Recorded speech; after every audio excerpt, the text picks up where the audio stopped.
Jin Honis yang tunduk terhadap Tuan Syekh. Diriwayatkan seorang pria datang kepada Syekh Abdul Qadir dengan mengadu. Dia berkata, saya berasal dari Asyaban. Saya memiliki istri yang sering mengamuk sehingga menyusahkan saya dan orang-orang di sekitar saya. Sang Syekh berkata kepadanya, ini adalah kelakuan jin kafir dari Sarandib bernama Honis. Jika istrimu kembali mengamuk, bisikan ke telinganya. Hai Honis, Syekh Abdul Qadir yang tinggal di Baghdad, berpesan, agar engkau pergi dan jangan kembali. Jika engkau kembali, maka engkau akan binasa. Pria tersebut kemudian pergi dan menghilang selama 20 tahun.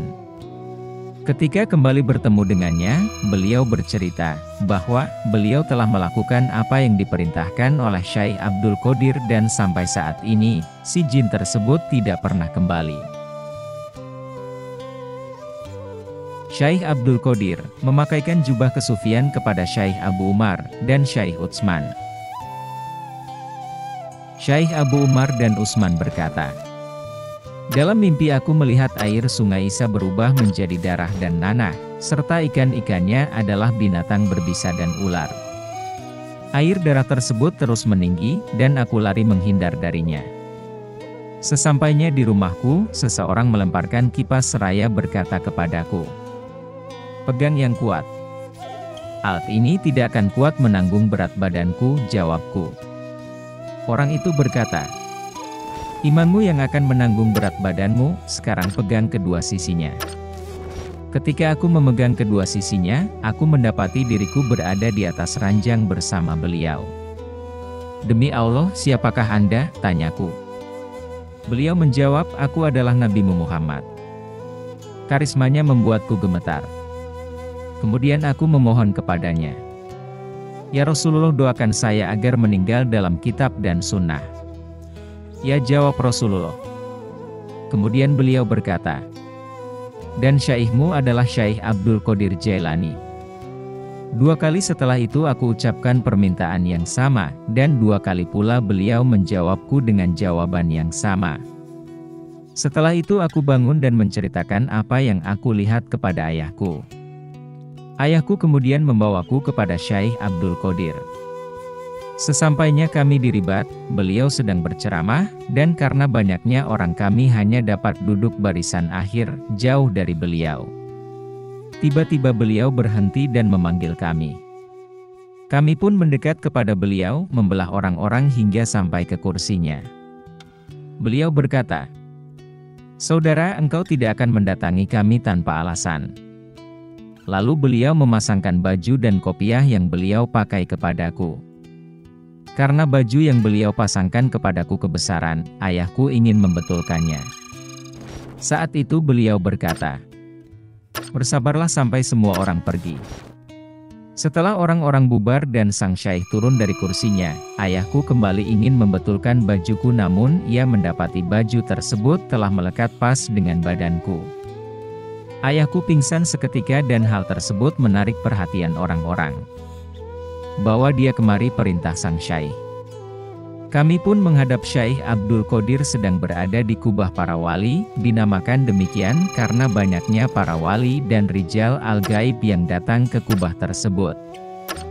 Beliau berkata kepada ayahku, bagaimana mungkin seseorang yang dalilnya Rasulullah dan syekhnya Syekh Abdul Qadir tidak memiliki karamah?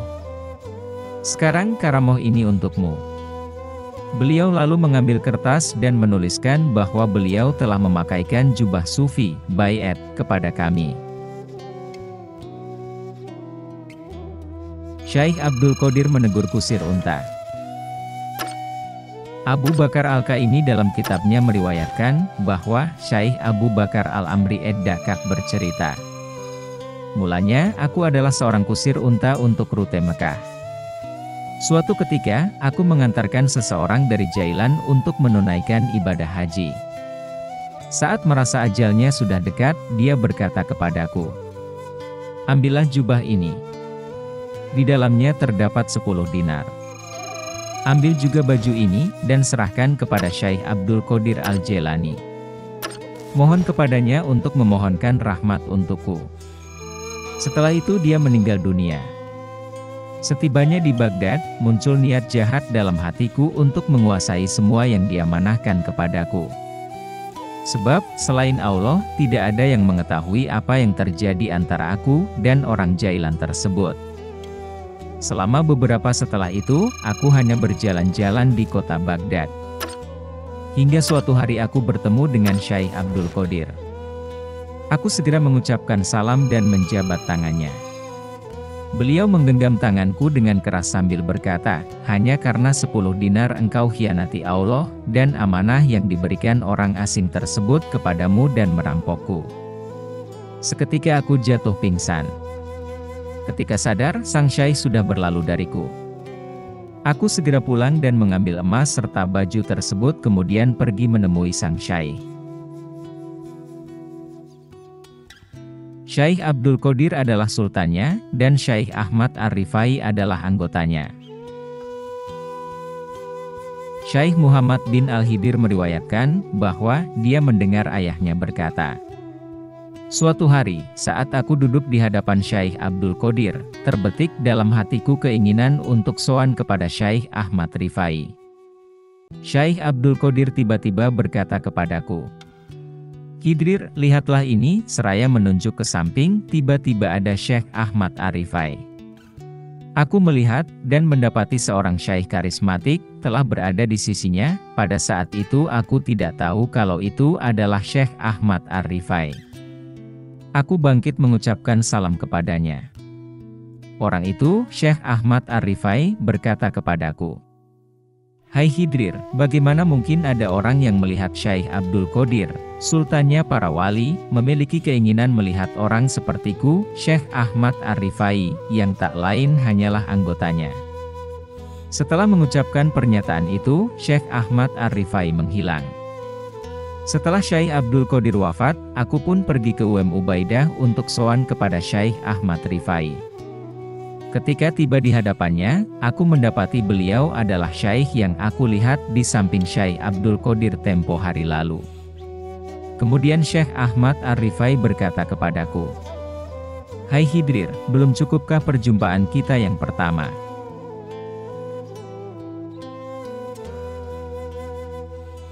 Seluruh hati manusia berada di tangan Syekh Abdul Qadir. Syekh Umar Al-Bazzar berkata, di suatu hari Jumat, aku dan Syekh Abdul Qadir Jailani berangkat menuju Masjid Raya, untuk melaksanakan sholat Jumat. Sepanjang perjalanan tidak ada seorang pun yang menyalaminya.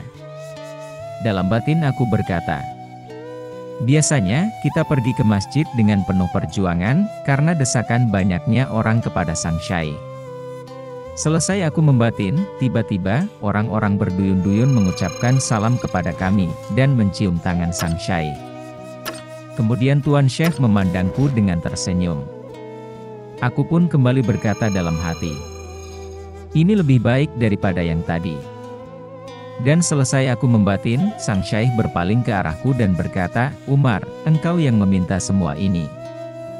Apakah engkau tidak mengetahui bahwa seluruh hati manusia berada di tanganku? Jika aku kehendaki maka mereka tidak akan memedulikan kita, atau sebaliknya mereka akan tertarik kepada kita.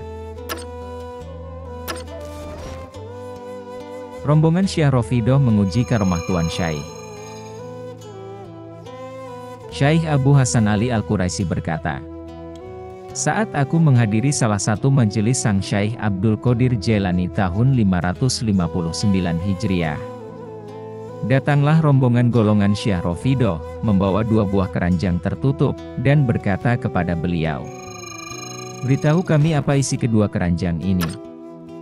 Beliau turun dari kursi, dan mengulurkan tangannya memegang salah satu keranjang tersebut dan berkata, yang ini berisi seorang anak lumpuh. Lalu beliau memerintahkan putranya Abdur Razak membuka keranjang tersebut, dan isinya memang seperti yang beliau ucapkan.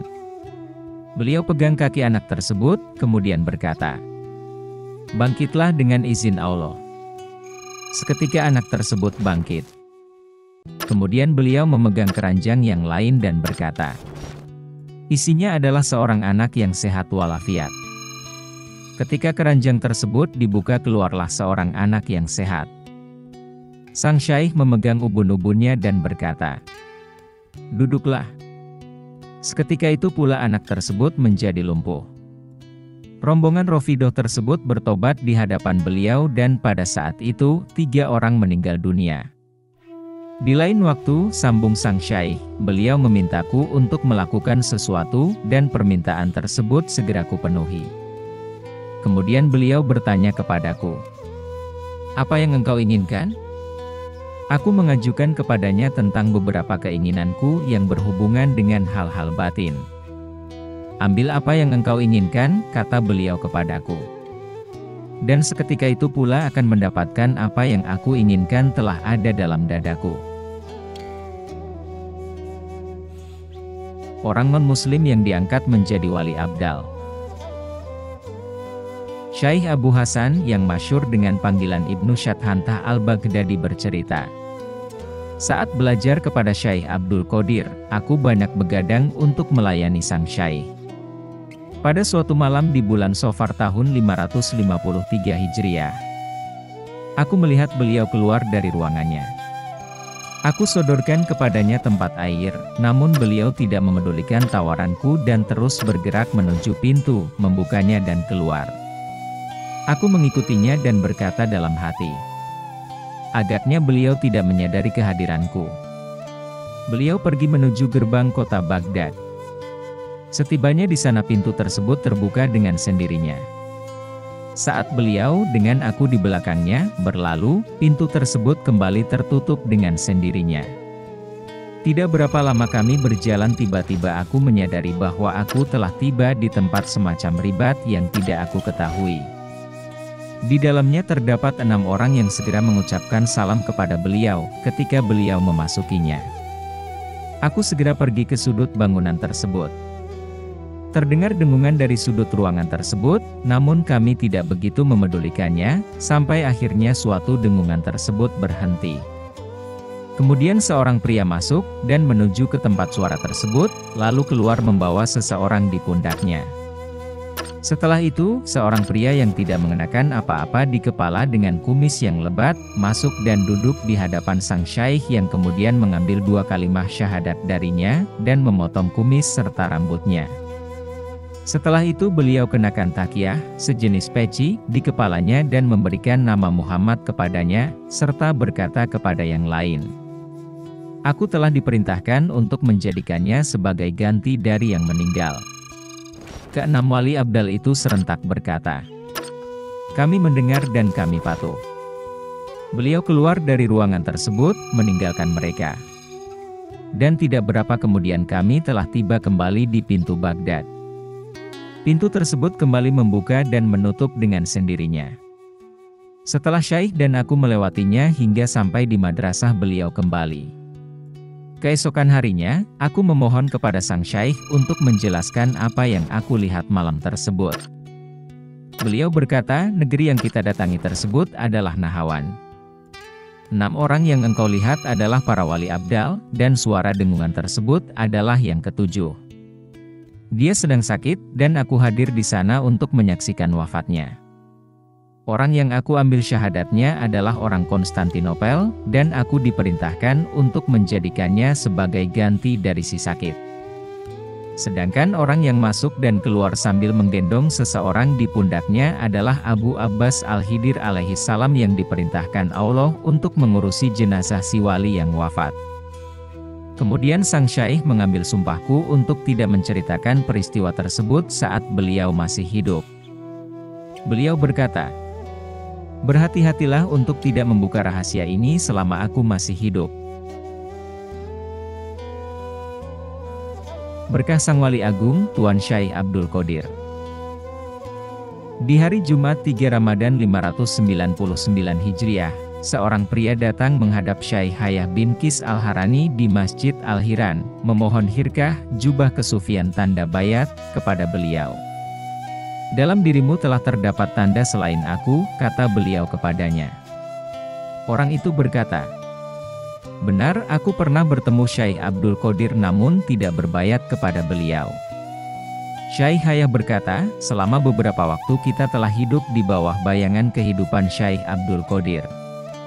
Kita telah meminum gelas-gelas kebahagiaan dari mata air pengetahuan beliau. An-Nafs Asy-Syadiq telah memancar dari dalam dirinya, memenuhi dan menutupi cakrawala. Dan darinya diperoleh rahasia para wali menurut tingkatan mereka.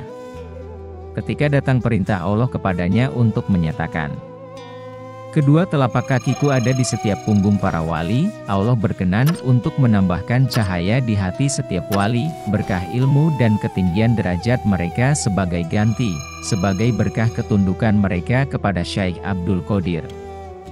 Dan dimasukkan ke golongan orang-orang saleh ketika kembali kepada Allah. Burung hijau nan cantik yang dikirim langsung oleh Allah. Syekh Muhammad bin Al-Harawi berkata, suatu ketika, Syekh Abdul Qadir Jailani tenggelam dalam kondisi spiritual ketika beliau sedang menyampaikan pelajaran dalam majelisnya. Beliau berkata, jika saja Allah ingin mengirimkan burung hijau untuk mendengarkan majelisku, Dia pasti akan melaksanakannya. Belum selesai pernyataan tersebut diucapkannya, seekor burung hijau yang cantik masuk ke dalam jubahnya dan tidak pernah keluar kembali. Syekh Muhammad bin Harawi berkata, suatu hari saat sang Syekh Abdul Qadir Jailani sedang berbicara di majelisnya, beliau terdiam beberapa saat kemudian dan berkata, jika aku menginginkan Allah mengirimkan burung hijau yang akan mendengarkan perkataanku, maka Ia akan mengabulkannya. Sekejap kemudian, majelis tersebut dipenuhi oleh burung berwarna hijau yang dapat dilihat oleh semua yang hadir. Dalam riwayat lain, sang Syekh berkata, suatu hari sang Syekh berbicara tentang kudrat Allah.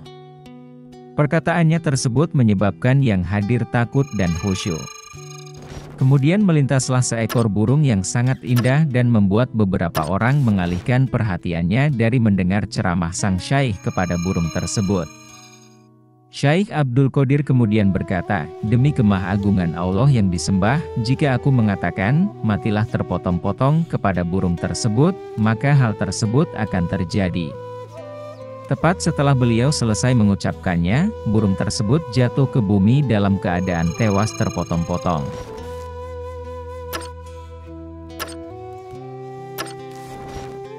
Kesaksian Syekh Ahmad Ar-Rifai dan beberapa ulama lainnya. Syekh Abdullah Al-Bataihi bercerita, sewaktu Syekh Abdul Qadir Jailani masih hidup, aku pergi ke Ubaidah untuk mengunjungi Syekh Ahmad Rifai, dan tinggal di ruaknya beberapa waktu. Pada suatu hari Syekh Ahmad Rifai memintaku untuk menceritakan sedikit perjalanan hidup Syekh Abdul Qadir. Saat aku sedang menceritakan Syekh Abdul Qadir, tiba-tiba ada seseorang yang memotong ceritaku. Tidak, jangan pernah engkau menceritakan perjalanan hidup seseorang, kecuali Syekh Ahmad Rifai saja, ujarnya sambil mengisyaratkan Syekh Ahmad Rifai. Syekh Ahmad Rifai memalingkan wajahnya, memandang orang tersebut dengan penuh kemarahan, dan orang itu meninggal seketika. Kemudian beliau berkata, siapa yang dapat mencapai apa yang telah dicapai Syekh Abdul Qadir? Lautan syariah di kanannya, dan lautan hakikah di kirinya. Beliau dapat mengambil dari kedua lautan tersebut sesuai dengan kehendaknya. Saat ini, Syekh Abdul Qadir tiada duanya. Kemudian Syekh Abdullah juga berkata, aku juga mendengar Syekh Ahmad Rifai berwasiat kepada para keponakannya. Mereka adalah Syekh Ibrahim Al-Adzab, dan saudaranya Abu Farj Abdur Rahman, dan Najmuddin Ahmad, putra Syekh Ahmad Rifai, hadir pula saat itu para murid utamanya. Pada saat itu, ada seseorang yang berpamitan hendak pergi ke Baghdad. Beliau berkata, jika kalian tiba di Baghdad, dahulukan mengunjungi Syekh Abdul Qadir jika beliau masih hidup, atau menziarahi kuburnya apabila beliau sudah meninggal. Karena, beliau telah mengambil janji Allah, bahwa semua pemilik kondisi spiritual, derajat kewalian, yang tidak menomor satukannya akan dicabut kondisi spiritual, derajat kewalian yang dimilikinya. Syekh Abdul Qadir benar-benar merupakan kerugian bagi mereka yang tidak melihatnya, artinya siapa saja yang tidak melihat dan tertuju kepada Syekh Abdul Qadir mereka adalah orang-orang yang merugi. Ibnu Al-Hibir bercerita, "Setiap kali aku menghadap Syekh Abdul Qadir Jailani di musim dingin yang menusuk, aku selalu mendapatkan beliau hanya mengenakan satu helai baju dan peci, takiyah.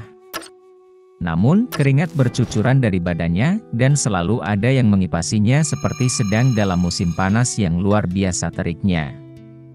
Syekh Abu Thohir Muhammad bin Al-Hasan Al-Ansyari menyatakan bahwa dia pernah mendengar Syekh Abu Abdullah Muhammad Al-Qurasyi yang menyatakan dirinya juga pernah mendengar dari Abarabi Sulaimani Al-Ma'alaki menyatakan bahwa Sayyid Tuan zamannya adalah Syekh Abdul Qadir Jailani yang telah mencapai tingkat yang tidak terlukiskan. Dan di dalamnya terdapat ilmu agung, dikumpulkan di dalamnya berbagai makna. Kemudian, Syekh Aba Thohir berkata kepada Syekh Al-Qurasyi, "Syekh Abdul Qadir Said zaman ini?" "Benar," jawabnya, kemudian meneruskan, "Di antara para wali dialah yang paling tinggi dan sempurna. Di antara para ulama dialah yang paling waro, dan di antara para arif, beliaulah yang paling dalam dan sempurna pengetahuannya. Sedangkan di antara para syekh, beliaulah yang paling kuat."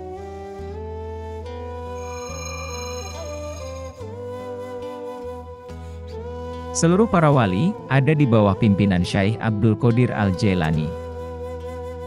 Syekh Khalifah An-Nahri Al-Maliki, murid Syekh Abi Said Al-Kailawi, bercerita, "Ketika aku melalui suatu negeri, aku melihat seseorang duduk di udara. Aku pun bertanya kepadanya, 'Dengan apa engkau mendapatkan anugerah ini?' Orang tersebut menjawab, 'Ya Khalifah, aku tundukkan hawa nafsuku dan aku tunggangi takwa, maka Allah menempatkanku di udara.' Setelah itu, aku mengunjungi Syekh Abdul Qadir Jailani, dan mendapati beliau sedang duduk di kubah para wali dengan orang yang duduk di udara, yang kujumpai berada di depannya dengan sikap tawadu. Orang itu berbicara dan bertanya kepada sang Syekh Abdul Qadir tentang persoalan marifat dan hakikat yang tidak aku pahami. Setelah selesai, aku berkata kepada pria tersebut, 'Sekarang aku bertemu denganmu di sini. Bukankah semua wali Allah selalu berkunjung kemari?' Jawabnya, 'Semua yang engkau bicarakan dengan Syekh Abdul Qadir tidak ada yang aku mengerti,' jawabku. 'Di setiap makom kewalian, terdapat hukum tersendiri yang juga memiliki makna tersendiri yang diinterpretasikan dengan ibarah yang sesuai dengannya. Sebuah ibarah, terminologi, tidak akan dapat dipahami kecuali dengan memahami maknanya. Makna tersebut juga tidak dapat diketahui, kecuali mereka yang telah mendapatkan hikmah yang tidak akan terrealisasikan, kecuali mereka telah mencapai makom yang ditunjukkan,' jawabnya panjang lebar. Kemudian aku kembali berkata kepadanya, 'Aku tidak pernah melihat ada yang bersikap demikian tawadu seperti yang engkau lakukan di hadapan Syekh Abdul Qadir. Bagaimana mungkin aku tidak bersikap tawadu kepada beliau, yang telah memberikan kepadaku jabatan, wilayah, dan otoritas, tasyaruf. Jabatan dan kekuasaan apa yang beliau berikan kepadamu?' tanyaku. 'Beliau mengangkatku sebagai ketua, dan memberikan otoritas untuk mengatur 100 orang gaib yang tinggal di udara, mereka yang tidak dapat dilihat kecuali oleh orang-orang yang dikehendaki oleh Allah, firman Allah, dan tidaklah kami, Jibril, turun, kecuali dengan perintah Tuhanmu. Kepunyaannya lah apa-apa yang ada di hadapan kita, apa-apa yang ada di belakang kita dan apa-apa yang ada di antara keduanya." Quran Surat Maryam, ayat 64. Syekh Khalifah di atas juga menyatakan bahwa semua rahasia dan urusan para wali selalu merujuk kepada Syekh Abdul Qadir. Karisma diri dan pandangan beliau membuat penduduk suatu daerah yang dipandangnya, di barat maupun di timur, akan ketakutan. Dengan berkah pandangan beliau, mereka mengharapkan tambahan terhadap kondisi mereka, dan mereka sangat takut akan diturunkannya kondisi mereka, karena pandangan sang Syekh Abdul Qadir.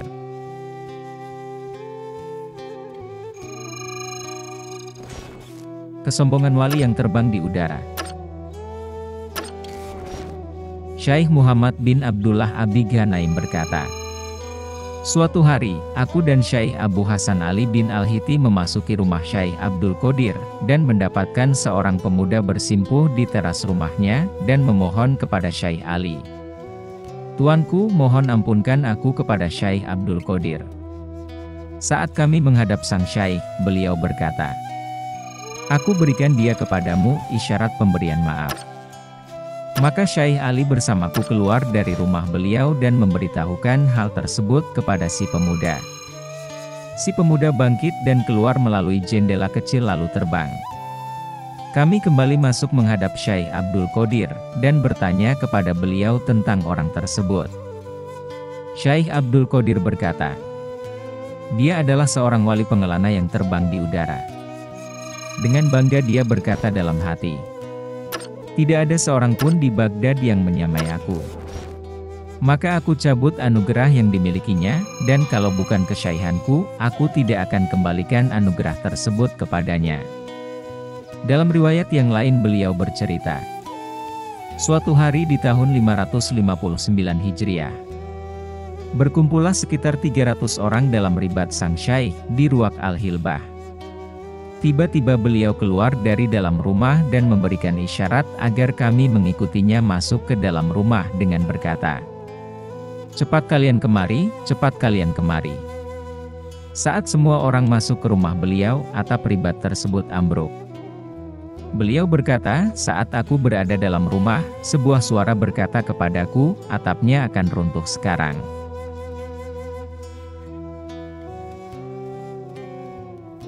Tuan Syekh adalah guru bagi para manusia dan jin. Syekh Abdul Qadir berkata, aku adalah Syekh bagi para manusia dan jin. Di lain kesempatan beliau berkata, jika kalian bertanya kepada Allah, tanyakan aku padanya. Wahai penduduk bumi, dari timur hingga barat kemarilah dan belajar dariku. Wahai penduduk Irak, ahwal, kondisi-kondisi spiritual yang kumiliki seperti baju yang tergantung di rumah. Baju mana saja yang engkau pilih, akan aku pakaikan kepadamu. Hendaklah kalian menyampaikan salam kepadaku, atau aku akan bawakan kepada kalian pasukan tiada tanding. Hai saudara, berkelanalah 1000 tahun agar engkau dapat mendengar perkataanku. Saudara, kewalian dan berbagai derajat spiritual ada di sini di majelisku. Semua nabi yang diciptakan Allah, serta para wali, menghadiri majelisku, baik yang masih hidup maupun yang sudah meninggal dunia. Yang masih hidup dengan fisik mereka, sedangkan yang sudah meninggal dunia dengan rohnya. Saudara sekalian, tanyakan diriku kepada Munkar dan Nakir, ketika mendatangi kalian, di kubur, maka mereka akan menceritakan diriku kepada kalian. Abu Ridho, pelayannya, meriwayatkan, dalam suatu kesempatan, Syekh Abdul Qadir berbicara tentang roh. Di tengah penjelasan beliau diam, duduk dan kemudian bangkit kembali seraya bersenandung. Rohku telah diciptakan dengan hikmah dalam kekodiman, sebelum ia mewujud, ketika ia dalam ketiadaan. Sekarang, bukankah suatu kebaikan setelah aku mengenal kalian lalu aku pindahkan kakiku dari jalan hawa kalian?